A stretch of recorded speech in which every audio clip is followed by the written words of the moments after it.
ముందుగా బాలకోటి గారు చెప్పండి.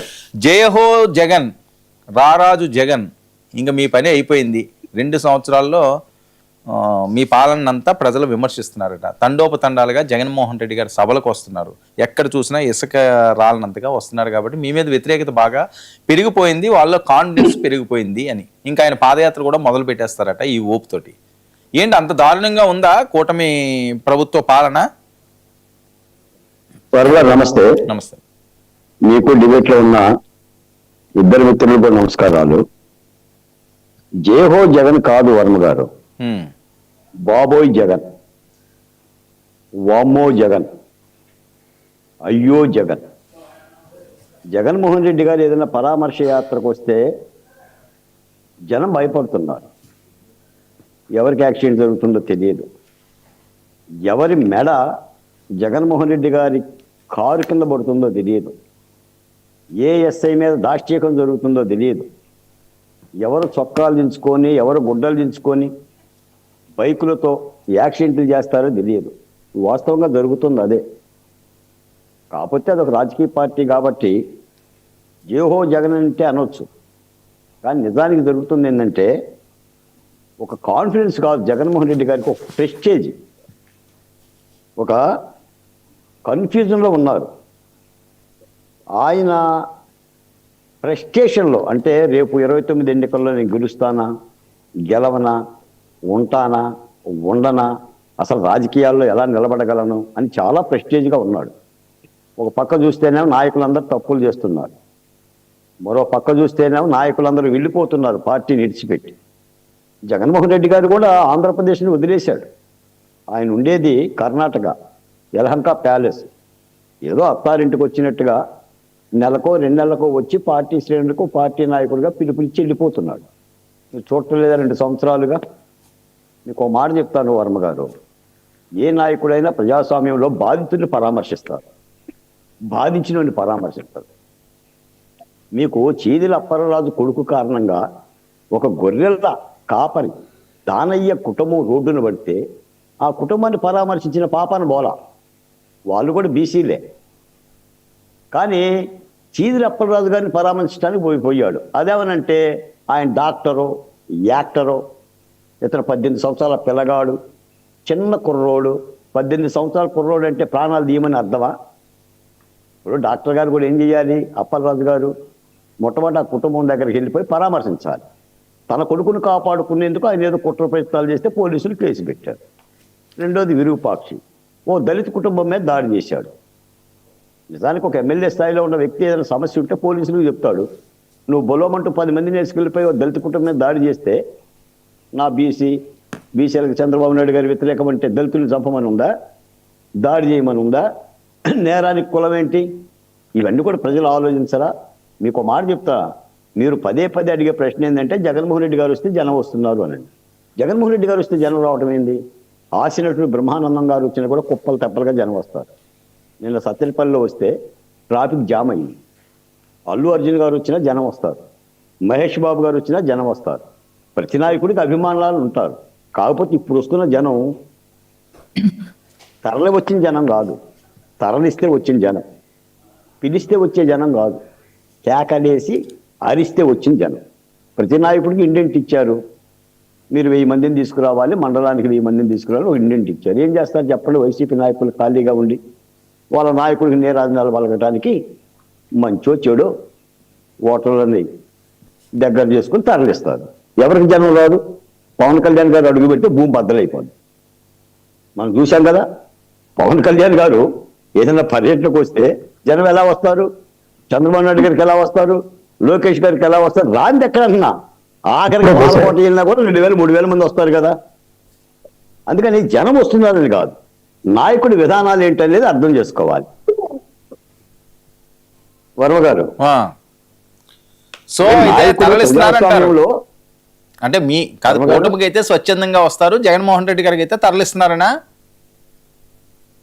ఆ ఇండెంట్ ఇస్తేనే వస్తున్నారండి. ఇప్పుడు మీకు మాట చెప్తా వర్మ గారు, ఇప్పుడు పరామర్శ యాత్ర ఆయన ఒక బాధలో ఉండదు. చీదిల అప్పలరాజు గారు లేదా విరూపాక్షి సంతోషంగా పోతారా, కాస్త బాధగా పోతారా? నిన్న కూడా ఆయన ములాఖత్కి వెళ్ళి నా ఫోటో తీశారు, నా కుర్చీ వేయలేదు, నా పూలదండ వేయలేదు, నేను ఒక మాజీ ముఖ్యమంత్రిని, నన్ను గౌరవించలేదని మాట్లాడుతున్నారు. జైలుకో నిబంధనలు ఉంటాయి, ఆయన తెలియకపోవచ్చు, ఆ నిబంధనల ప్రకారంగానే ఉంటారు. మీకు నిన్న మొన్న కూడా ఎస్ఐ గారు విధుల నిర్వహణలో బాధ్యతగా వెళ్ళిన మహిళా ఎస్ఐ తప్ప ఆయనేమో అటకాయించడానికి వెళ్ళలేదు కదా. మరి ఒక పోలీసు ఆఫీసర్ల పట్ల మహిళా ఎస్ఐల పట్ల ఎలా మాట్లాడుతున్నారు? ఒక ప్రజాస్వామికంగానే మాట్లాడుతున్నారా? కాబట్టి ఆయన వెళ్ళొద్దని మేము అనం. ఆయన ములాఖత్కి వెళ్ళినా, మరో కత్కి వెళ్ళినా, పరామర్శకి వెళ్ళినా ప్రజాస్వామ్యంలో ఆయనకు వెళ్ళే హక్కు ఉంది, పరామర్శించుకునే హక్కు ఉంది. ఆయన దండయాత్ర ఆయన చేయని. కానీ దేనికోసం చేస్తున్నాడు, ఎందుకోసం చేస్తున్నాడు, ఏం మాట్లాడుతున్నాడో. ఇప్పుడు ఒక మాజీ ముఖ్యమంత్రి, he's not a common man. ఆయన ఆల్రెడీ 5 ఏళ్ళు ముఖ్యమంత్రిగా పదవిని ఆయన అనుభవించాడు. పదవిని వెళ్ళిన ముఖ్యమంత్రి కూడా బాధ్యత మరిచి, పరిపాలకుడిని మాట మరిచి మాట్లాడటం అనేది ఎంతవరకు సమంజసం అనేదే మాలాంటి వాళ్ళ ప్రశ్న. Okay, right. సురేష్ గారు, ఓకే, ఏంటి జై హో జగన్ అంటూ జనాలు నీరాజనాలు పడుతున్నారు. 2 సంవత్సరాలకే కూటమి పని అయిపోయింది. ఇది జరుగుతున్న ప్రచారం, సోషల్ మీడియాలో విపరీతమైన వార్తలు. రారాజు జగన్, జై హో జగన్, ఇంకా ఆయన పాదయాత్రకు కూడా వస్తున్నారట.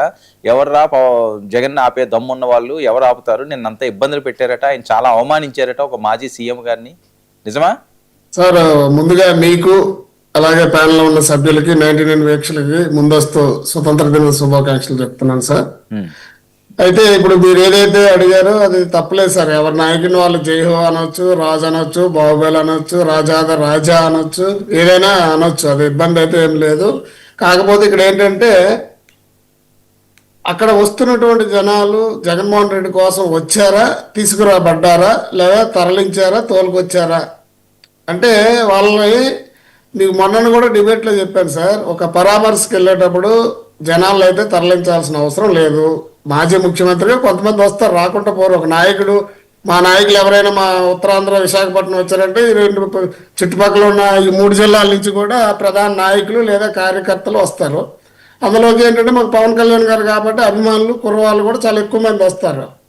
అది ఇబ్బంది లేదు. కానీ ఇక్కడ జగన్మోహన్ రెడ్డి గారికి ఏమవుతుందంటే ఎక్కడైతే మనకి ఇవి వాంటెడ్లీ ఎక్కడెక్కడ ఉన్నాయి, ఎక్కడ ఇబ్బందులు పడుతున్నారో, లేదంటే గొడవలు అవుతున్నాయా, లేదంటే జైలు పాలు అవుతున్నారా, అవన్నీ ఎత్తుక్కొని మరి ప్లాన్ చేసుకొని జన సమీకరణ చేసి, అయ్యో నాకు జగన్మోహన్ రెడ్డి గారికి ఇంత బలం ఉందని చెప్పేసి ఆంధ్రప్రదేశ్ ప్రజలకు చూపించే ప్రయత్నంలో భాగంగా గత 3 నెలల నుంచి మనం చూస్తున్నాం. ఆయన ఎటువంటి పరామర్శలు చేస్తున్నారో, పరామర్శ తాలూకా అంతరార్థం ఏంటి, వాళ్ళకి వెళ్ళి భరోసాగా ఉండాలనే ఆలోచన పక్కగా పెట్టేసి ఒక పొగాకు రైతులు చూసాం, మిర్చి రైతులు చూసాం, మామిడికాయ రైతులు చూసాం.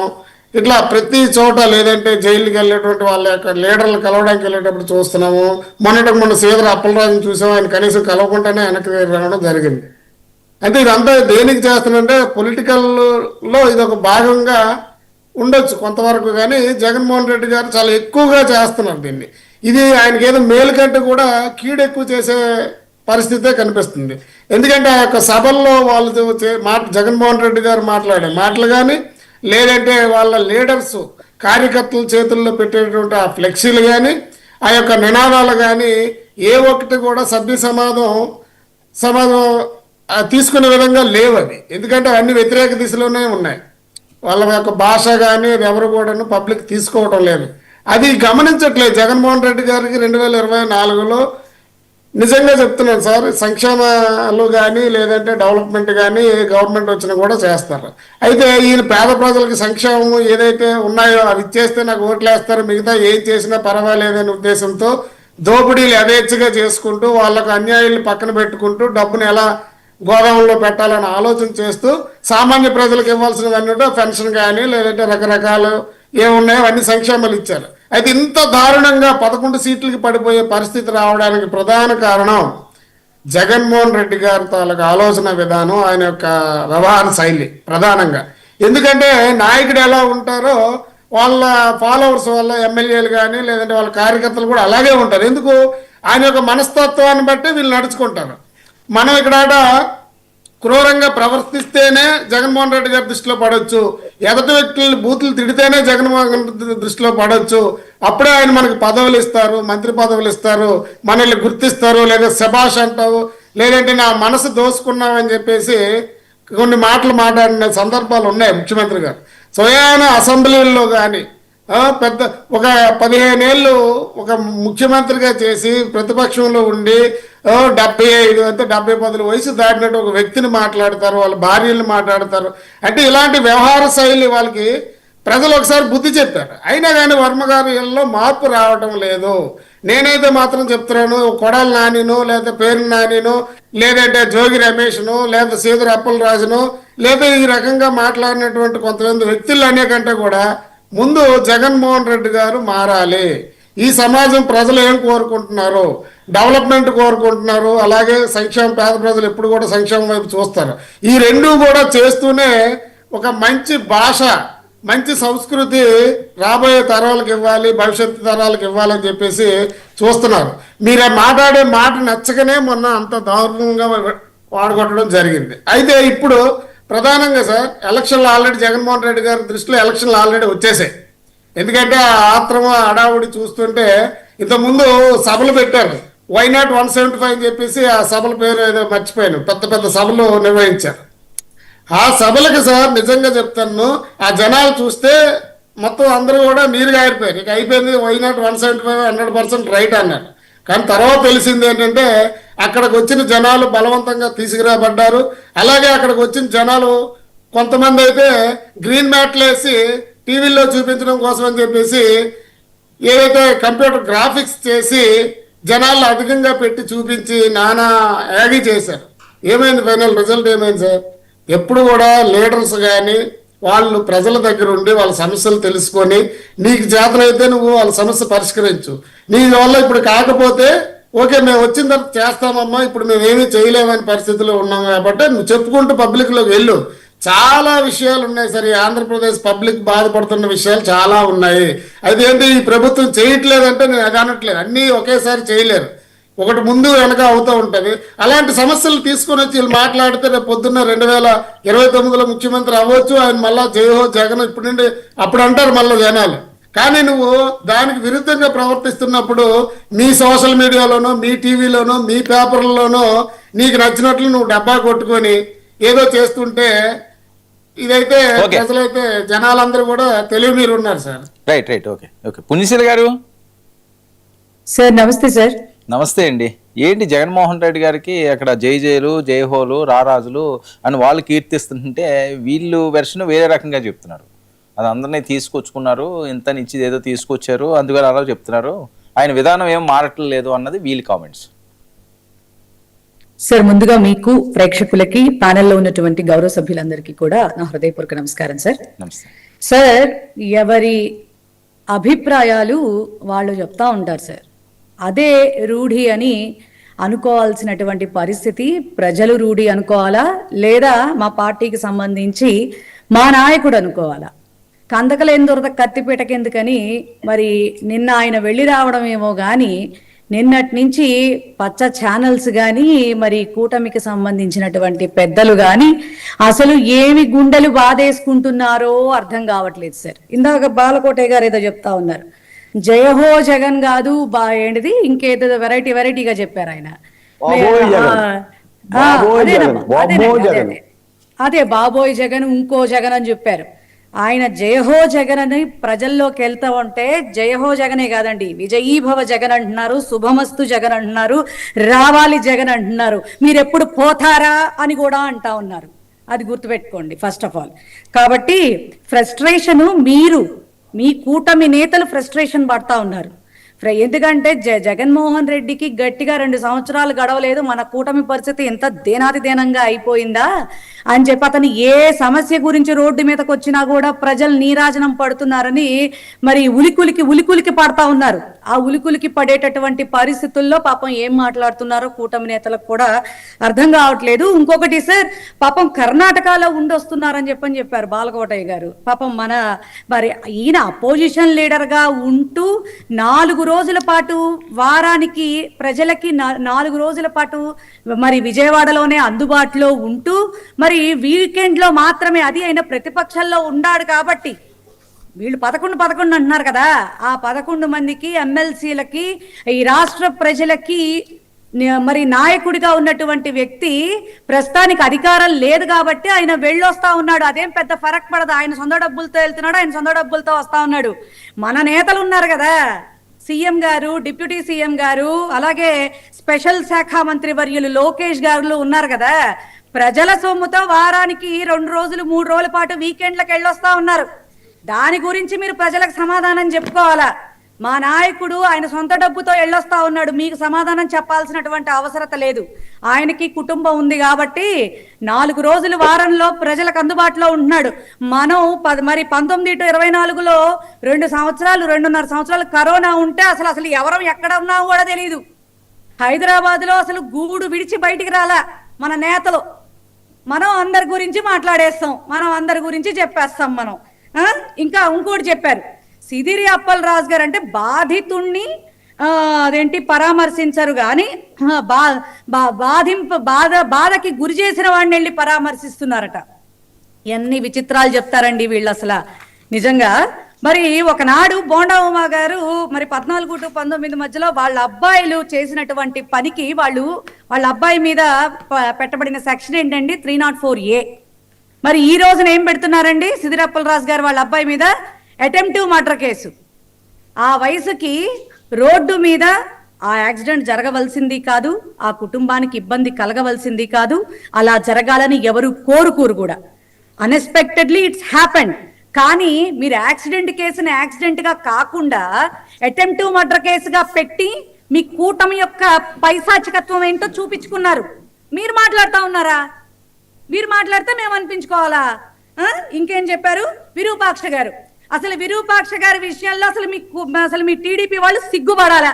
కట్టుకున్న భార్య వస్త్రాలు చించేసి ఆ చించేసినటువంటి వీడియో కూడా బయటకు వచ్చి వైరల్ అయితే ఇంకా విరూపాక్ష గారి మీద మీరు నిందలేసి ఆయన్ని జైల్లో పెట్టారు అంటే మరి ఎన్నెన్ని విషయాల్లో కోర్టు వాళ్ళు మీరు ఎట్లా ఇట్లాంటి విషయాల్లో అరెస్టులు చేసి లోపల పెడుతున్నారని అడుగుతున్నా కూడా కొంచెం కూడా మీరు షై ఫీల్ అవ్వడంలే.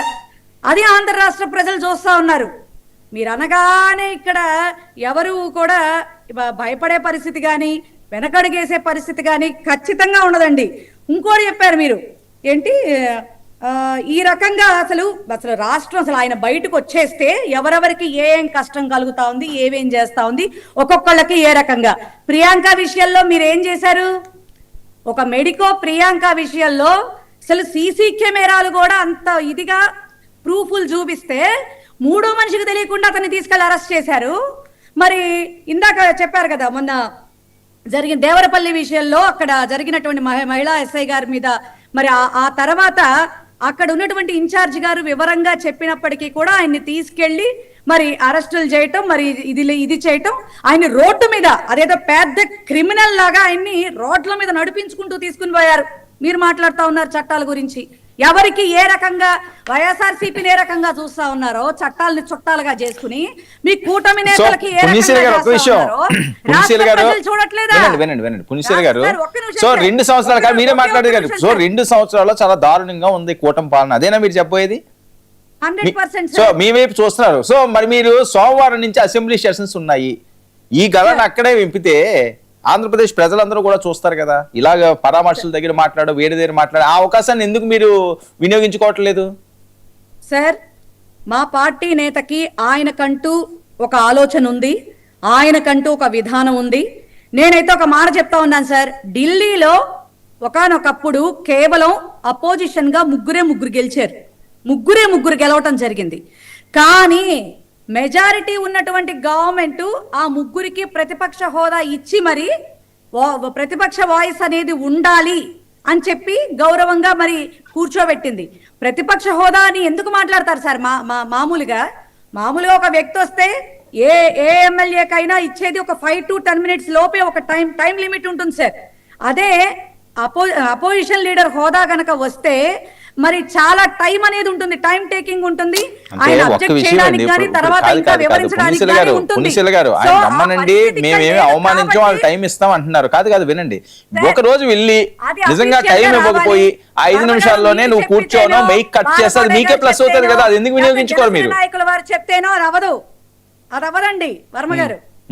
ఎందుకంటే అది అఫీషియల్ గా ఏ రకంగా రాజ్యాంగబద్ధంగా దాని అనౌన్స్మెంట్ బయటికి రావాలో అలా రావాలి. మొన్న కూడా డిబేట్లో నేను మీకు తెలియపరిచా. నేను టైం ఇస్తాము అని చెప్పని అఫీషియల్ గా ఏ రకంగా అయితే అనౌన్స్ చేస్తారో అప్పుడు ఖచ్చితంగా ప్రజల కోసం ఆయన వస్తారు. కానీ ఒక మాట మీకు అప్పుడు ఇప్పుడు అదే చెప్తా ఉన్నా, అసలు అసెంబ్లీ సెషన్స్ సంవత్సరానికి 2-3 సార్లు జరిగే అసెంబ్లీ సెషన్స్ గురించి మీరు మాట్లాడుతూ ఉన్నారు. 15 రోజులకు ఒక్కసారి ఆంధ్ర రాష్ట్రంలో జరుగుతున్నటువంటి మరి రైతుల మీద జరుగుతున్నటువంటి ఇబ్బందులు కావచ్చు, మహిళల మీద జరుగుతున్నటువంటి అన్యాయాలు కావచ్చు, 1 కాదు 2 కాదు, మరి వైఎస్ఆర్సీపీ నేతల మీద జరుగుతున్న కష్టపూరితమైనటువంటి చర్యలు కావచ్చు, డిఎస్సి బాధితులు కావచ్చు, అమరావతిలో రైతులు కావచ్చు, వీళ్ళందరి గురించి కూడా విత్ డేటా జగన్మోహన్ రెడ్డి గారు అంతెందుకు ఇప్పుడు చాలా బాగా చెప్పారు మీరు ఇందాక విశ్లేషణలో. అమరావతిలో అసలు అద్భుతం అమోఘం అని ఒక ఎమ్మెల్యేల కోటర్లు ఒక ఎంపీ కోటర్స్ కట్టేసినంత మాత్రాన పరుగులు పెడుతోందని కాదు సార్, ఇంకా చాలా చాలా జరగాలి అక్కడ. మరి మీరు చేసిన 5 సంవత్సరాల్లో పరుగులు పెట్టించాల్సింది కదా, వాళ్ళకి చేతకట్టలేదేమో సరిగ్గా పెట్టించడం. మేం పెట్టించాం కాబట్టి మాకు ఒక విజన్ ఉంది కాబట్టి మా నాయకుడు ఏ రకంగా చేయాలో ఆ రకంగా చేశాడు సార్.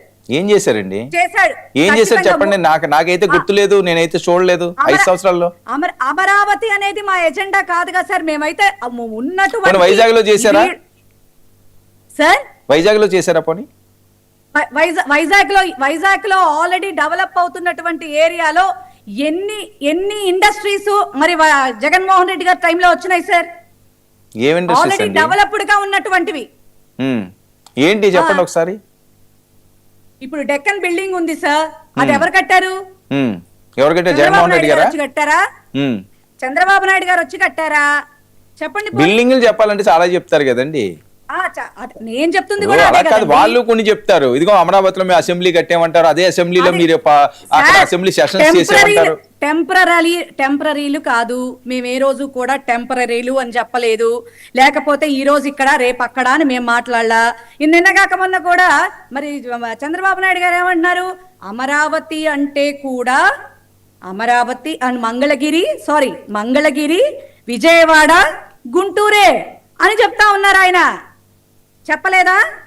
కాదండి, అందరూ అదే చెప్తారు కదా. ఆయన చెప్పడం ఏంటి, ఈయన చెప్పడం ఏంటి? మీరు చెప్పండి, ఆయన చెప్పలేదా? కాదండి, ఆ 3 ప్రాంతాలు కలిపి ఉన్న ప్రాంతం అనే కదా అక్కడ పెట్టారు మధ్యస్థి. కానీ ఎవరు చెప్తే ఏంటి, ఎవరు చెప్పకపోతే? జగన్మోహన్ రెడ్డి గారు చెప్పినా, మీరు చెప్పినా, నేను చెప్పినా 3 ప్రాంతాలకు సంబంధించిన వాళ్ళు మాట్లాడుకుని మాట్లాడే అమరావతి మా ప్రాంతమే అంటారు. అమరావతి అంటే ఆ 3 గ్రామాల్లో లేదా 30 గ్రామాల్లో కాదు కదా. అది మీరు కాదు కదా చెప్పాలి. కరెక్ట్ పాయింట్ లోకి వచ్చారు. మరి ఎవరు చెప్తారు? మరి వాళ్ళు ఏం చెప్తారు? 3 గ్రామాలే అంటున్నారా? 29 గ్రామాలే అని వాళ్ళు మొదటి నుంచి నెత్తినోరు కొట్టుకున్నారు. కాదు అమరావతి అంటే ఒక 29 గ్రామాలే కాదు, అక్కడ ఉన్నది 1,75,000 మంది మాత్రమే. అక్కడ ఉన్నటువంటి ఎందుకు సార్ పెమ్మసాని చంద్రశేఖర్ గారు కూడా ఇక్కడ ఎందుకు ఇండస్ట్రీస్ రావట్లేదు అని చెప్పని ఒక న్యూస్ ఛానల్లో ఆయన ఇంటర్వ్యూ చేస్తే, ఇక్కడ మౌలిక సదుపాయాలు ఏవి కంఫర్ట్ గా లేవు కాబట్టి ఇండస్ట్రీస్ ఇక్కడికి రావడానికి ఇంట్రెస్ట్ చూపించట్లేదు, వైజాగ్కే వస్తున్నారు అని చెప్పని కూడా ఆయన చెప్పడం జరిగింది. మేము చెప్పామా? అంటే కాదు పుణ్యశీల గారు, వాళ్ళు చెప్పేది ఏంటి? వాళ్ళు 5 సంవత్సరాలు 2014 నుంచి 19 వరకు ఏదనుకున్నారో అది వాళ్ళు కొనసాగించారు. ఆ 19 నుంచి 24 వరకు మీరు కొనసాగిస్తే ఈ రోజు అద్భుతంగా అమరావతి ఉందని కదా. మీరేమీ టచ్ చేయలేదు కాబట్టి అభివృద్ధి అంతా ఆగిపోయిందని వాళ్ళు మాట్లాడేది. సార్ ఒక మాట చెప్తా ఉన్నాను సార్. ఇప్పుడు మీరు ఆగిపోయింది అని మాట్లాడుతా ఉన్నారు. ఇప్పుడు జగన్మోహన్ రెడ్డి గారు తీసుకొస్తున్నటువంటి ప్రతి ఒక్కటి కూడా, ఇప్పుడు దిశ చట్టం తీసుకోండి, నేను చెప్తా ఉన్నాం ఎంత ఉపయోగకరం. అమరావతి విషయంలో రైతులకి అన్యాయం జరుగుతోంది కాబట్టి దానికి సంబంధించి, ఎందుకంటే 24లో జగన్మోహన్ రెడ్డి గారు ఎలక్షన్ టైంలో చెప్పారు, చంద్రబాబు నాయుడు గారు మీరు ప్రజల్ని మోసం చేస్తా ఉన్నారు, ఇప్పుడు నేను ఇచ్చేటటువంటి వాటికన్నా కూడా మీరు ఎక్కువ ఇస్తామంటున్నారు, వాటికి ఇయర్లీ 1,75,000 కోట్లు కేవలం మీరు నాకంటే ఎక్కువ అని చెప్పే ఆ లెక్కల ప్రకారంగా ఇంతంత ఖర్చు అవుతుంది, రాష్ట్ర ఖజానాకి ఇబ్బంది అవుతుంది, మీరు ప్రజల్ని మోసం చేస్తున్నారని కూడా ఆయన చెప్పడం జరిగింది.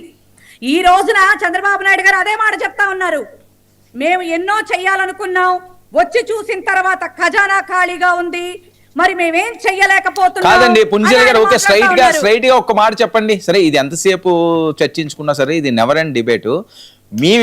మీ నినాదం ఇప్పుడు కూడా అమరావతి రాజధాని కాదా? రేపు ఎలక్షన్ మళ్ళీ అలాగే వెళ్తారా? రాజధాని కాదు అని మా నాయకుడు ఎప్పుడు చెప్పలేదు సార్. 3 రాజధానులు అన్నా కూడా అందులో అమరావతి కాదు. ఇప్పుడు 3 రాజధానులేనా? నేను అదే అంటున్నానండి, ఇప్పుడు కూడా 3 రాజధానులేనా?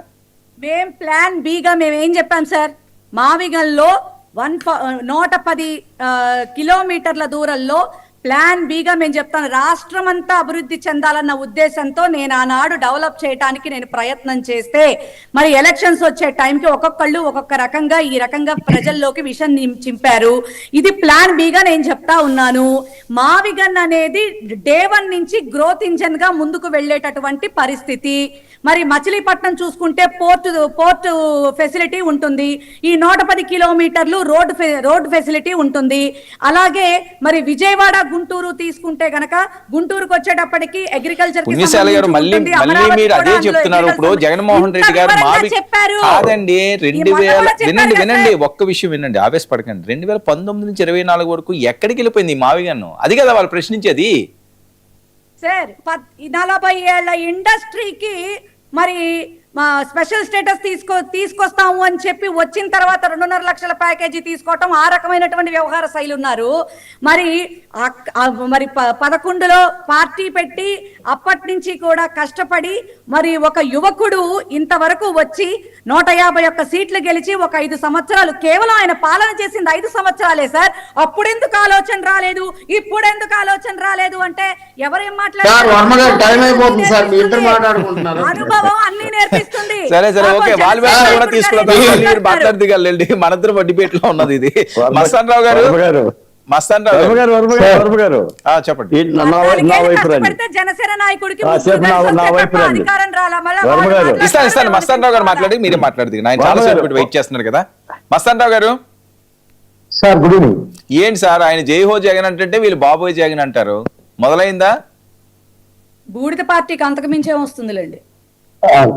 ఇది ఎన్నికల హీట్ ఎప్పుడు ఇప్పుడు ఆంధ్రప్రదేశ్ లో అభివృద్ధి వీటన్నిటికంటే కూడా ఆరోపణలు, ప్రత్యారోపణలు, లేదా న్యాయ పోరాటాలు, ప్రజా పోరాటాలు అన్ని కూడా జరిగిపోతా ఉన్నాయి. లాస్ట్ అయితే స్పీడ్ పెంచినట్టుగా ఉన్నారు జగన్ గారు అయితే కొంత. ఎందుకంటే నేను ఒకటి చెప్తాను సార్, జూలై 15వ తారీఖు అంటే ఖచ్చితంగా ఈ 4 రోజుల క్రితం ఆయన భీమవరం ఆక్వా రైతుల సభకి వెళ్ళారు.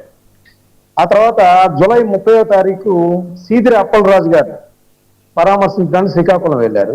ఆగస్టు 5వ తారీఖున దేవరపల్లి వెళ్ళారు, పొగాకు రైతులకు సంబంధించి గోపాలపురం.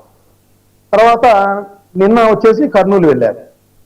సో 2 అంటే నేను పరామర్శ యాత్రలు, జైలు యాత్రలు అంటున్నారు తెలుగుదేశం వాళ్ళు, పరామర్శ యాత్రలు 2 చేశారు. 2 ఏమో ప్రజా సమస్యలకు సంబంధించి అంటే రైతుల సమస్యలకు సంబంధించి వెళ్ళారు. ఏదైతే ప్రభుత్వం రైతుల్ని నిర్లక్ష్యం చేస్తా ఉందో, పొగాకు కావచ్చు, ఆక్వా రైతుల్ని, దాన్ని ఎండగట్టే ప్రయత్నం చేశారు. అదేవిధంగా ఇంకోటి కూడా చెప్పాలి, ఇప్పుడు 4 రోజుల పాటు 4 యాత్రలు చేశారు ఆయన. సో 2 రైతుల కోసం, 2 వాళ్ళ నాయకుల కోసం చేశారు, దీనిలో వాళ్ళకి పరామర్శించడానికి. 3వది ఆగస్టు 1వ తారీఖు నుంచి 10వ తారీఖు దాకా డిఎస్సి మీద ఆయన ఒక కార్యాచరణ ఇచ్చారు. దాని ప్రకారం రోజు రాష్ట్ర వ్యాప్తంగా ఏ విధంగా జరుగుతా ఉన్నాయో దానికి సంబంధించి కౌంటర్ ర్యాలీలు కూడా ప్రభుత్వం తరపు నుంచి అంటే కూడా కూటమి అంటే కూడా తెలుగుదేశం పార్టీ కౌంటర్ అటాక్ ప్రారంభించిన పరిస్థితి కూడా చూడాలి ఇక్కడ. అంటే అక్కడ కర్నూలులో కావచ్చు, ఇవాళ తిరుపతిలో కావచ్చు, ఇట్లాగా డిఎస్సి అభ్యర్థుల చేత. సో ఇవన్నీ చూస్తూ ఉంటే ఏంటంటే రాష్ట్ర వ్యాప్తంగా ముందు అభివృద్ధి పనుల కంటే కూడా వీటి మీద చర్చ ఎక్కువ జరుగుతూ ఉంది, కౌంటర్ అటాక్. సో 2వది ఏంటంటే మళ్ళీ జగన్మోహన్ రెడ్డి గారికి సంబంధించి కోర్టులో కొంత ఎదురు దెబ్బ తగులుతా ఉన్న పరిస్థితి. ఇవాళ ఆళ్ళ రామకృష్ణారెడ్డి గారిది కావచ్చు, డిఎస్సి మీద వేసిన పిటిషన్స్ 2 కూడా అదే సిబిఐ దర్యాప్తు కోసం ఏదైతే వీళ్ళు వెళ్ళారో పర్వతరెడ్డి చంద్రశేఖర్ రెడ్డి గారు, ఇవి కూడా తిరస్కరించింది. సో మరి అక్కడ లీగల్ టీమ్ పరిస్థితి కూడా ఆయన ఆలోచించుకోవాలి. 2వది ఇంకా అమరావతికి సంబంధించి మనం నిన్న సీడ్ యాక్సెస్ రోడ్డు కావచ్చు, అదేవిధంగా ఎమ్మెల్యే క్వార్టర్స్, వీటికి సంబంధించి అంటే ఎక్కడ కూడా ఇన్వైట్ చేసే పరిస్థితులు లేవు. ఇప్పుడు అమరావతికి సంబంధించి క్వార్టర్స్ కానీ లేకపోతే సీడ్ యాక్సెస్ రోడ్డు కానీ అందుబాటులోకి వచ్చింది. దాని మీద కూడా వైఎస్ఆర్సీపీ అంటే నేను అనేది అవినీతి జరిగితే ఎండగట్టచ్చు, కానీ పేర్ని నాని గారు ఈరోజు చేసిన వ్యాఖ్యలు చూస్తే కొంత అభ్యంతరకరంగా ఉన్నాయి. మరి పేర్ని నాని గారు గతంలో ఆయన ఉమ్మడి ఆంధ్రప్రదేశ్ లో కూడా శాసనసభ్యులుగా ఉన్నారు, అక్కడ కూడా ఎమ్మెల్యే క్వార్టర్స్ ఉంటాయి హైదరాబాద్ లో కూడా. ఆయన ఏమంటారంటే ఎమ్మెల్యే క్వార్టర్స్ ఇచ్చారు, ఇస్తే వాటిని ఎమ్మెల్యేలు ఎవరు వాడరు, వాళ్ళ గన్మెన్లు వాడుకుంటారు, లేదంటే అసాంఘిక కార్యకలాపాలు జరుగుతాయి అనేది ఆయన ఒక కామెంట్ చేశారు సార్. మరి ఆయన యథాలాపంగా అన్నారా ఎట్లా అన్నారా ఎందుకంటే కొత్తగా ఆంధ్రప్రదేశ్కి సంబంధించి 175 మంది ఎమ్మెల్యేలకి క్వార్టర్స్ కట్టారు. సో వాళ్ళ కేటాయింపులు జరుగుతూ ఉన్నాయి, వాళ్ళు వెళ్ళబోతా ఉన్నారు ఇళ్లలోకి. ఇట్లాంటి సందర్భంలో అలాంటి వ్యాఖ్యలు ఎలా చేస్తారనేది కూడా కొంత అభ్యంతరకరంగా చర్చ జరుగుతా ఉంది. ఓకే, సో ఎమ్మెల్యే క్వార్టర్స్ లో అసాంఘిక కార్యక్రమాలు ఇంతవరకు కేటాయింపులే జరగలేదు కదా. రైట్. సో ఇవన్నీ అంటే మీరు అన్నట్లు, మీరు ఓపెనింగ్ రిమార్క్స్ అన్నట్టు ఏంటంటే కౌంటర్ అటాక్ రెండు జరిగిపోతా ఉన్నాయి.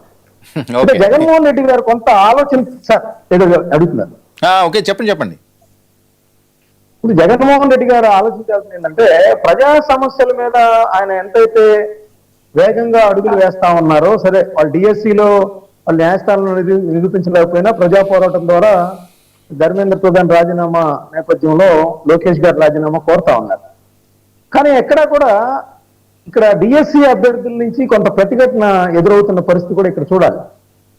సో అది వైఎస్ఆర్సీపీ రివ్యూ చేసుకుంటుందో లేదో, ఎందుకంటే మన టీవీ డిబేట్ లో కావచ్చు, లేకపోతే ప్రజల దగ్గరికి వెళ్తున్నప్పుడు కావచ్చు, ఆధారాలన్నీ చెప్తా ఉన్నారు.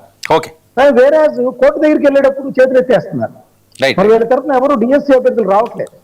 ఓకే. సో రెండోది ఒక సెకండ్ సార్, చెప్పండి. రెండోది ఏంటంటే సార్, ఇప్పుడు జగన్మోహన్ రెడ్డి గారు లేకపోతే బాలకోటయ్య గారు చెప్పిందని కూడా చెప్తాను నేను సార్. ఇప్పుడు ప్రజలు వస్తున్నారు, తరలిస్తున్నారు అంటాం కూడా సరైన విధానం కాదు సార్. ఇప్పుడు నరేంద్ర మోడీ గారు వచ్చినప్పుడు 3 లక్షల మంది వచ్చారు, స్వచ్ఛందంగా వచ్చేసారంటారా? ఎలా చెప్తారు మనం? లేదు, పవన్ కళ్యాణ్ గారు, చంద్రబాబు నాయుడు గారు చాలా చోట్ల సభలు పెడతా ఉన్నారు, అధికారిక సభలు పెడతా ఉన్నారు, మీరు బస్సులన్నీ ఏర్పాటు చేయట్లేదా, తరలించట్లేదంటారా? సో అది డబ్బులు ఇచ్చే తీసుకొస్తున్నారు, వాళ్ళు అరేంజ్ చేసుకుంటున్నారు అనేది సరైన విధానం. మనకు వస్తేనేమో స్వచ్ఛందంగా వచ్చారు, వాళ్ళకు వస్తేనేమో డబ్బులు తీసుకొచ్చారు అనేది ఎట్లా అంటారు? మీరు అన్నారు వాళ్ళు వచ్చినప్పుడు నానా యాగి చేస్తున్నారు, లేదంటే వాళ్ళు పరామర్శ కోసం జైలుకి వెళ్తున్నారు, దాన్ని విమర్శించండి. కానీ జనాలు వస్తున్నారంటే డబ్బులు తీసుకొస్తున్నారంటాం తప్పు కదా. అది ఎలా మీరు అంటారు? అంటే మీకైతే ఒక న్యాయం, వాళ్ళకైతే ఒక న్యాయం. ఇంకోటి కూడా అడుగుతాను వర్మ గారు, చింతాడు రవికుమార్ గారు ఒక ఎస్ఐ గారిని ఆ విధంగా రౌండ్ చేసి ఏదో కొంత అబ్యూజ్డ్గా ప్రవర్తించాడు అనేది చేశారు, ఆయన కూడా నడిపించారు, బాగానే ఉంది. బాల్కోటి గారిని ఒక మాట అడుగుతాను సార్, గుంటూరులో ఒక మహిళని 10,000 రూపాయలు ఇవ్వలేదని మరి వాళ్ళందరినీ 9 మందిని అరెస్ట్ చేశారు కదా, తిప్పారా రోడ్ల మీద? ఎందుకని తిప్పాలి కదా వాళ్ళని కూడా. అక్కడ ఇంకా అసలు అక్కడ ఇంకా పరుగు మొత్తం పోయిందండి, గుడ్డలూరు తీసేశారు. మీరు బాలకోటి గారు వెళ్ళి చెప్పాలి డీజీపీ గారికి, సార్ చింతాడు రవికుమార్ చేశారు, తప్పు లేదు, ఒక ఎస్ఐ గారు అన్నారు, మరి ఇక్కడ ఒక గృహిణి అన్నారు సార్, మమ్మల్ని అడుగుతున్నారు క్వశ్చన్స్, వాళ్ళు కూడా అలానే చెప్పండి అని అడగాలి కదా. అప్పుడే ప్రజలు మీ దగ్గర పక్షపాతం లేదనుకుంటారు. జగన్ గారి మీద మీరు చేసేవన్నీ కూడా నిజమని నమ్మే అవకాశం ఉంది. మీరు చెప్పేదేమో మీ వైపు ఉంటేనే ఒకటి, వాళ్ళ వైపు ఉంటేనే ఎట్లా? ఓకే అండి, చర్చిద్దాం. బాలకోటి గారు రెస్పాండ్. వర్మ గారు, మీ ద్వారా చెప్తున్నా, అన్న మొత్తం పట్టుకోనక్కర్లా, ఓ 2-3 మెతుకులు పట్టుకుంటే చాలు. ఒకటి, మేము ఎప్పుడు కూడా బాంబే వెళ్ళిపోయి కాదంబరి దేవిని ఎత్తుకొచ్చినట్టుగా ఎవరిని ఎత్తుకురాల. నాడు ఒక ఆడబిడ్డని ఐఏఎస్ ఆఫీసర్లనే ప్రత్యేకమైన ఫ్లైట్లో వెళ్ళి ఎత్తుకొచ్చారు. 45 రోజులు కొండ మీద పెడితే రాష్ట్రంలో ఆమె ఉందే లేని కూడా తెలియదు ఎవరికి. ఆమె తల్లిని అరెస్ట్ చేశారు, తండ్రిని అరెస్ట్ చేశారు. సార్ వర్మ గారు, కాదంబరి అనే నటికి శానిటరీ ప్యాడ్స్ ఇవ్వాలి ఆ ప్రభుత్వం. ఒక ఎస్ఐ అటెంప్ట్ ప్రయత్నం కూడా చేశాడు. మేము ఏనాడు రఘురామకృష్ణరాజు గారిని ఎత్తుకొచ్చినట్టుగా ఏ వైసీపీ నాయకుల్ని పోలీసులు ఎత్తుకురాల. ఏనాడు కూడా దయచేసి క్రాస్ టాక్ వద్దు. మీరు మాట్లాడినప్పుడు ఎవరు మాట్లాడలేదు, చాలా సేపు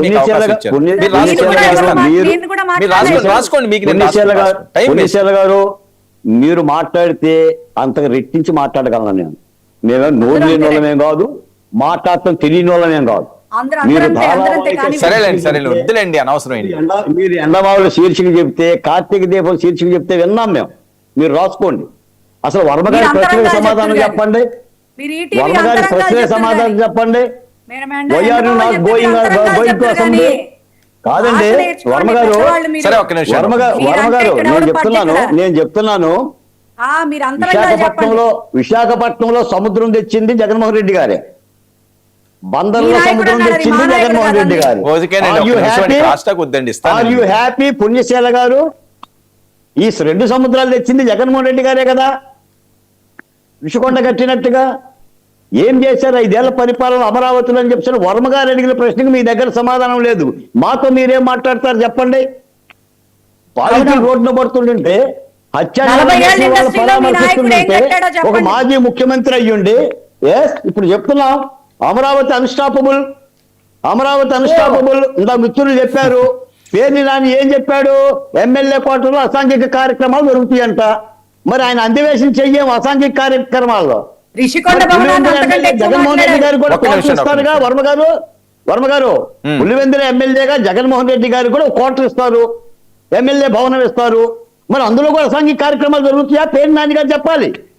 డ్రైవర్లు, వాచ్మెన్లు ఉండటానికి పనికొస్తాయనని ఇంత పగదాల్చి మీరు అమరావతి మీద అమరావతి నెత్తిన కాలు పెట్టినందుకే కదా కోకటి వేలతో ప్రకటించబడింది. ఇంకో మాట కూడా చెప్తున్నా, జగన్మోహన్ రెడ్డి గారు రావాలి జగన్, కావాలి Jagan, once upon a time. అది 19 బిఫోర్. ఇంకా మీరు నిద్ర లెగవాలి. 24లో పోవాలి జగన్ అన్నారు, రావద్దు జగన్ అన్నారు. కాబట్టి 11 ఇచ్చారు. ఇంకా కళ్ళలు కంటే ఎట్టా? జగన్మోహన్ రెడ్డి గారు కూడా చెప్తారు 3 ఏళ్ళు కళ్ళు మూసుకోండి, కళ్ళు మూసుకుంటే 3 ఏళ్ళు గడిచిపోతాయండి. 3 ఏళ్ళు ఏం కర్మ, 30 ఏళ్ళు గడిచిపోతాయి. మూసుకోండి కళ్ళు, మేము రాష్ట్రాన్ని అభివృద్ధి చేసుకుంటూ పోతాం. మీకు వచ్చే నష్టమే ఉంది. ఈ రోజున అమరావతి ఒక రాజధాని. ఇప్పుడు కాదండి ప్లాన్ 1 ప్లాన్ బి అంట. ఒక రాజధాని గురించి ప్లాన్ 1 ప్లాన్ బి అని మాట్లాడుతున్నారంటే అంటే రౌతులు బట్టి గుర్రం, రౌతులు బట్టి రౌతు ఏమి నేర్పితే గుర్రం అది నేర్చుకుంటుంది. కుటుంబ యజమాని బట్టి కుటుంబం ఉంటుంది. జగన్మోహన్ రెడ్డి గారి వైఖరి అది. ఆయన బాబాయికే న్యాయం చేయలేదండి సార్. ఆయన బాబాయికే న్యాయం చేయలేదు. రాష్ట్రానికి ఏం న్యాయం చేస్తారు చెప్పండి, చెప్పండి మీరు చెప్పండి.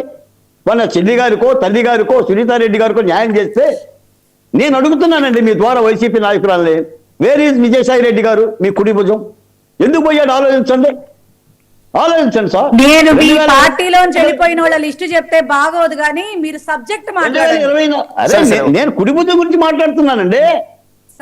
అసలు 16 నెలలు జగన్మోహన్ రెడ్డి గారితో జైల్లో ఉన్న వ్యక్తి. 16 నెలలండి. మీరు నిన్న మొన్న వైసీపీలోకి వచ్చారు అధికార ప్రతినిధిగా. మీరు చేసింది చెప్పండి. ఏమండి రాజధాని ప్లాన్ 1 ప్లాన్ బి అని మాట్లాడతారా? మొన్నటిదాకా 5 ఏళ్ళు ఆంధ్రప్రదేశ్కి రాజధాని ఎక్కడ ఉందో అంటే 4 దిక్కులు చూసాం, తూర్పు, పడమర, ఉత్తరం, దక్షిణం. అది కదా మీ రాజధాని. Where is the 3 Capitals? అది మనిషి పక్కన పెట్టారు. ఇప్పుడు మావిగాని అంటారు. నిన్న మొన్న ఒక మహిళా నాయకురాలు మాట్లాడుతుంది బందర్లో అంట రోడ్డు కూడా వ్యాపారం ఉందంట. బందర్లో రోడ్డు కూడా వ్యాపారం ఉంది, బెదవాడలో బస్ స్టాండ్ ఉంది, రైల్వే స్టేషన్ ఉంది, గుంటూరులో ఈ ఇడ్లీ కొట్టు ఉంది, డాబా హోటల్ ఉంది. ఇంకేం కావాలి రాజధానికి? ఇదా? వర్మ గారు కొంతమంది నాయకులు మోకాల వరకు చూస్తారు, చంద్రబాబు నాయుడు గారు ముందు వరకు చూస్తారు. That is the visionary. ఈ రోజున అమరావతి ఆ పార్టీ కోసమో ఈ పార్టీ కోసమో కాదు, రాష్ట్ర ప్రజల కోసం. అది పార్టీల కోసం చంద్రబాబు నాయుడు గారు అభివృద్ధి చేయాలి, రేపు మరొక ప్రభుత్వం అభివృద్ధి చేయాలి, మరొక ప్రభుత్వం అభివృద్ధి చేయాలి. అభివృద్ధిగానే చూడాలి తప్ప రాజకీయ కోణంలో చూడకూడదు. కాబట్టి జగన్మోహన్ రెడ్డి గారు చెయ్యటానికి ఏమీ లేదు కాబట్టి పరామర్శ యాత్ర పోతున్నాడు. చాలా రాద్ధాంతం చేస్తున్నాడు. పోలీసులు కూడా చాలా తలనొప్పి వ్యవహారంగా ఉంది. ఆయన మాటలు కానీ ఆయన యాత్రలు కానీ చాలా ప్రమాదకరమైన పరిస్థితులు ఉన్నాయి. పోలీసు నిబంధనలు కూడా ధిక్కరించి వెళ్తున్నా కూడా ప్రజాస్వామ్యంలో ఆయనకు హక్కునిస్తున్నారు. ఆయన వెళ్ళవచ్చు, పరామర్శించవచ్చు. పాదయాత్రే కాదు, పొర్రు దండాలు పెట్టినా మాకు వచ్చిన ఇబ్బంది ఏం లేదు, మాకు ఎలాంటి భయమో లేదు. కూటమి ప్రభుత్వం అనుకున్నది చేస్తుంది, చేసి తీరుతుంది. నాడు చెప్పినవన్నీ కూడా నేను ఒక్క మాట చెప్తాను సార్. ప్రతి నెల 1వ తారీఖున కేవలం పెన్షన్లకు 2,750 కోట్ల రూపాయలు కూటమి ప్రభుత్వం ఇస్తుంది సార్. నాడు 1,000 రూపాయలు ఇవ్వటానికే అంచెలంచెలుగా పథకం పెట్టినట్టుగా 250 5 ఏళ్ళు 250 రూపాయలు చొప్పున ఇచ్చారు. కానీ ఈ ప్రభుత్వం 2 ఏళ్లలో 60,000 కోట్ల రూపాయలు ఇచ్చింది. అమరావతిలో CRDA భవంతి కట్టింది సార్. సీడ్ యాక్సెస్ రోడ్ అంటే దేహాన్ని 6.5 లక్షల పింఛన్లు తీసేసి వెన్నుపోసండి. అలాంటి వెన్నుపూస రహదారి నిర్మించింది. ఒక ప్రధానమైన రహదారిని. కాబట్టి కూటమి ప్రభుత్వం అభివృద్ధి కాముకంగానే పనిచేస్తుంది తప్ప అసలు జగన్మోహన్ రెడ్డి గారి గురించి ఆలోచించలేదు సార్. మేము జగన్మోహన్ రెడ్డి గారి గురించి ఎలాంటి ఆలోచిస్తే ఆ నాయకులు ఆలోచించుకోవాలి, ఓకే, ఓకే. ఆ పార్టీ సంబంధించిన శ్రేణులు ఆలోచించుకోవాలి తప్ప ఓకే, ఈ ఓకే. రాష్ట్రాన్ని దశ ఎలా మార్చాలి, విభజిత రాష్ట్రానికి ఎలాంటి న్యాయం చేయాలి, అసలే గాడిలో లేని వ్యవస్థను ఎలా గాడిలో పెట్టాలనేదే కూటమి ప్రభుత్వం యొక్క ఆలోచన, చంద్రబాబు నాయుడు గారి యొక్క ఆలోచన. ఓకే, పుణ్యశీల గారు. సార్ ఇస్తాను సురేష్ గారు. మీ ఇద్దరికి సమాధానం చెప్పాల్సింది ఆవిడే కదా, ఆవిడ మాట్లాడిన తర్వాత మీరు మాట్లాడిద్దరు కానీ. ఆవిడ అరగంట మాట్లాడారు సార్, మీ ఇద్దరే Wait and wait. సమాధానం చెప్పాల్సిన మాట్లాడించండి చాలా సార్. వెయిట్ మాట్లాడించండి, పర్లేదు. ఇప్పుడు అది అమరావతి అంశం కదా, వాళ్ళిద్దరూ ఆ ప్రాంతంలో ఉన్న వాళ్ళు, దాని సమాధానం ఆవిడ చెప్పిన తర్వాత మీరు మాట్లాడిద్దరు కానీ. వెయిట్, మాట్లాడండి పుణ్యశీల గారు. సార్ పుణ్యశీల గారి అమరావతి ఆ ప్రాంతమే కదండి అమరావతి అంటే. మావి గారు అమరావతి అయ్యుండి అలా మాట్లాడకూడదండి అమరావతి గురించి. సరే, ఓకే, కనకదుర్గమ్మ మీరు విజయవాడ పాదాలయంట, వాస్తవ్యులు కృష్ణానది లేండి. ఎవరు పార్టీ వాళ్ళు సరే, ఎవరు మావి పార్టీ గారు స్టాండ్ అండి, చెప్పాలి ఆవిడది కదా. మావి గారు. స్టాండ్ మేము చెప్తాం, మీరు ఎందుకండి బాధపడతారు? మీ సరే, ఓకే, ఓకే. స్టాండ్ మీరు చెప్పారు కదా సార్. వర్మ గారు, Amaravati first self sustain capability అంటే సెల్ఫ్ సస్టైన్ క్యాపిటల్ అని చెప్పారు. కానీ స్టిల్ నో ఇప్పటికీ సుమారుగా 50,000 కోట్ల అప్పు తీసుకొచ్చారు. ఈ రోజుకి కూడా అభివృద్ధి మరి ఏంటి అసలు ఐరావతం అన్నట్టు చెప్తా ఉన్నారు చాలా గొప్పగా ఇందాక బాలకోటయ్య గారు.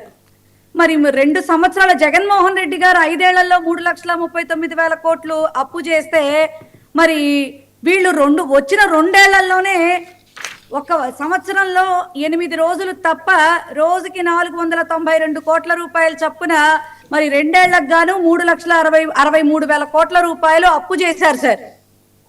మరి ఈ హామీలు ఎక్కడికి పోతా ఉన్నా? ఇందాక ఆయన చెప్పారు పెన్షన్లు అద్భుతంగా ఇచ్చేస్తున్నారని చెప్పని. మరి పెన్షన్లు మరి 2019లో మరి చంద్రబాబు నాయుడు గారు దిగే టైంకి రాష్ట్రంలో 49 లక్షల పెన్షన్లు ఉంటే, మరి జగన్మోహన్ రెడ్డి గారు దిగే టైంకి దానికి 64 లక్షల పెన్షన్లు చేశారు. 64 లక్షల మందికి పెన్షన్లు అంటే లిటరల్లీ 16 లక్షల మందికి కొత్త పెన్షన్లు ఇవ్వడం జరిగింది. 2 ఏళ్లలో వీళ్ళు వచ్చిన తర్వాత ఇస్తామన్నా మేము 4,000 ఇచ్చేస్తాం ఒక్కసారే అని చెప్పని 1,000 రూపాయలు ఒక్కసారే పెంచి పాపం 4,000 ఇస్తున్నామని డప్పు కొట్టుకుంటున్నారు. కానీ 2 ఏళ్లలో ఒక్క కొత్త పెన్షన్ ఇచ్చినటువంటి పాపాన పోలేదు. 6.5 లక్షల పెన్షన్లు 2 ఏళ్లలో తీసి పారేసినటువంటి పరిస్థితులు. సార్ మా ఊరోడు ఎవరు లేకపోతే మా ఊరి కథ చెప్పేస్తాను అంటే ఇక్కడ వినటానికి ఎవ్వడిక్కడ సిద్ధంగా లేడు సార్. అమరావతిలో సంతోషం, ఎమ్మెల్యే భవనాలు కట్టారు సంతోషం, మరి సీడ్ యాక్సెస్ రోడ్ వేశారు సంతోషం. మరి అసలు అక్కడ జరుగుతున్నటువంటి అవినీతి అంతా ఇంతగా ఉంటుందా సార్? అసలు అమరావతి శివరామకృష్ణన్ కమిటీ యాక్చువల్ గా వీళ్ళు క్యాపిటల్ అనుకుంటున్నటువంటి ప్లేస్ లో కట్టడాలు కట్టడానికి చాలా ఇబ్బంది అవుతుంది. వేరే ప్లేస్ లో కట్టడానికి అయ్యేంతటువంటి ఖర్చుకి డబుల్ త్రిబుల్ కూడా అవుతుంది. అది మరి నీళ్లు ఎక్కువగా ఉబికేటటువంటి ప్లేస్ అని కూడా రిపోర్ట్ ఇవ్వడం జరిగింది. మరి సాక్షాత్ మున్సిపల్ మినిస్టర్ నారాయణ గారు కూడా వరల్డ్ బ్యాంక్ కూడా దీనికి అప్పు ఇవ్వడానికి తిరస్కరించింది అని చెప్పి కూడా చెప్పడం జరిగింది. కాదండి, ఇప్పుడు సరే మీరు చెప్పారు అక్కడ అవినీతి జరుగుతున్నదో ఇంకోటి జరుగుతుందో ఇంకోటి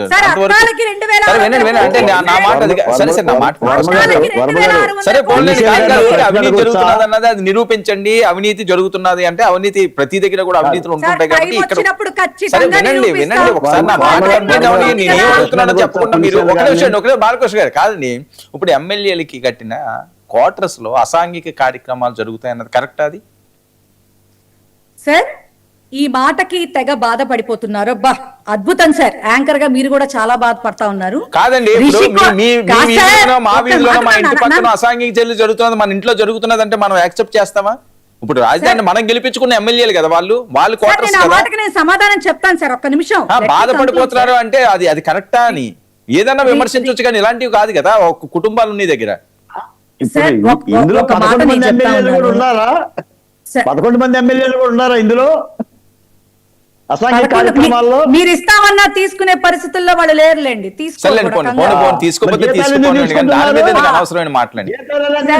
పుణ్యశీల గారు జీతాలు, ఎలివెన్సులు, సౌకర్యాలు తీసుకుంటున్నారుగా అసెంబ్లీ పోకుండా. ఒక నిమిషం బాలకోటి గారు, టైం తక్కువ ఉంది, ఇంకా మిగతా వాళ్ళు మాట్లాడాలి కదా, క్రాస్ టాక్ వద్దు. మున్సిపల్ గారు సింపుల్ గా. సార్ మీరు అది తప్పు అని మీరు మాట్లాడుతా ఉన్నారు. రిషికొండ భవనం 464 కోట్ల రూపాయలతో అక్కడ మరి అన్ని రకాల అనుమతులతో మరి పర్యావరణానికి సంబంధించి కానీ టూరిజం ని డెవలప్ చేసేటటువంటి నేపథ్యంలో అక్కడ ఒక మంచి కట్టడం అనేది కడితే జగన్మోహన్ రెడ్డి గారు వారి సతీమణిని తీసుకెళ్లి అక్కడ పెట్టడానికి కట్టించాడా, ఆయన సొంత ఆస్తిలాగా కట్టుకున్నాడా? మరి మరి అధికారం రాలేదు కాబట్టి మీరే ఆలోచించుకోండి. సరే దీన్ని నేను పెంచడానికి నాకు ఇష్టం లేదు, ఈ టాపిక్ నాకు పెంచడం ఇష్టం లేదు. వినండి, ఇప్పుడు ఏమన్నారండి వాళ్ళు, జగన్మోహన్ రెడ్డి గారు అక్కడ ఉండడానికి కట్టించుకున్నారు అన్నారు. అది బూతు మాట. ఇప్పుడు పేరు నాని గారు బూతులు మాట్లాడారా? అదే అసాంఘిక చర్యలు అంటే ఏంటి? ఒక ఇళ్లలోని పేరు నాని గారు అన్నారని కాదు, ఎవరన్నా సరే ఎందుకు అనవసరమైనవని, వేరే చాలా ఉన్నాయి కదా మాట్లాడుకోవడానికి. సార్ ఇందాక మస్తాన్ రావు గారు అన్నట్టు ఇప్పుడు మొన్న మరి ఇదే డిస్కషన్స్ లో డిబేట్ లో గబుక్కుమని బండారు వంశీ గారు డిస్కషన్ కు వచ్చినప్పుడు వైఎస్ఆర్సీపీ సోషల్ మీడియా గనక చూస్తా ఉంటే గనక పాన్ వీడియోస్ చూస్తున్నట్టుంది అని చెప్పని అనగానే వంశీ అట్లా మాట్లాడద్దు దయచేసి అని మీరు ఖండించారు. ఆయన అనమని మీరు చెప్పారా? సరే ఇది కరెక్ట్ కాదని ఒప్పుకుంటున్నారా? పోనీ మీరు అతనికి వచ్చింది ఇంటెన్షనల్లీ అతను సరే ఓకే ఫైన్ నేను అదే అంటున్నాను. అనవసరం నేను ఏమంటున్నానండి, ఎవరిని తప్పట్టట్లేదు ఇక్కడ. ఎందుకు అనవసరమైన ఇలాంటి పేర్ని నాని గారు ఇంటెన్షనల్లీ అనకపోవచ్చు, యథాలాపంగా అదే అంటున్నానండి. మీరు నేను కావాలని మాట్లాడారు సార్. ఓకే, తెలుగుదేశం మాట్లాడిన తప్పే, జనసేన మాట్లాడిన తప్పే, సురేష్ గారు రెస్పాండ్ అవ్వండి. సార్ వర్మ గారు, టైం అంతా మీరే తీసుకున్నారు. పుణ్యశీల గారు చెప్పిన ప్రతి మాటకి సమాధానం చెప్పాల్సిన అవసరం అయితే ఉంది. ఎందుకంటే ఎక్కడో హైదరాబాద్ లో కూర్చున్నారు, ఆయన బెంగళూరులో ఉన్నారంటే ఇలా హైదరాబాద్ లో కూర్చున్నా, ఎవరు ఎక్కడ కూర్చున్నా ఈ రాష్ట్రం మీద ముందు వాళ్ళకంటూ ఒక బాధ్యత ఉండాలండి ఏ నాయకుడికైనా. మేము కరోనా టైంలో ఎక్కడున్నాము ఏంటంటే, కరోనా టైంలో జన సైనికులు ప్రతి ఇంటికి అవకాశం ఉన్న ప్రతి గ్రామాలు తిరిగి మేమేం చేయాలి అన్నీ చేసాం. అప్పుడు వైసీపీ నాయకులు గట్ట అప్పుడు చేయలే. రెండోది వచ్చేసి క్యాపిటల్ అంశం మీద ఆ రోజు మా స్టాండ్ అది, ఈ రోజు ప్లాన్ బి ఉంది, రేపు ప్లాన్ సి ఉంటుంది అంటారు. ఎప్పుడు కూడా ఒక నాయకుడి రాష్ట్ర సీఎం అంటే ఆసామాసి కాదండి, ఆయన ఇష్టం కాదండి. ఏదైనా ఒక పరిశ్రమ కానీ, ఏదైనా ఇలాంటి క్యాపిటల్ లాంటి ఇవి కానీ, లేదంటే ఒక పోలవరం లాంటి ప్రాజెక్టులు కానీ కట్టేటప్పుడు ఇది ఒక లాంగ్ విజన్ మీద పెట్టి జరపాలి. 5 ఏళ్ళు అయ్యేది కాదు, 5 ఏళ్ళు 10 ఏళ్ళు 15 ఏళ్ళు 20 ఏళ్ళు అనేది. ఈ రోజు చంద్రబాబు నాయుడు గారు ఉండొచ్చు, రేపు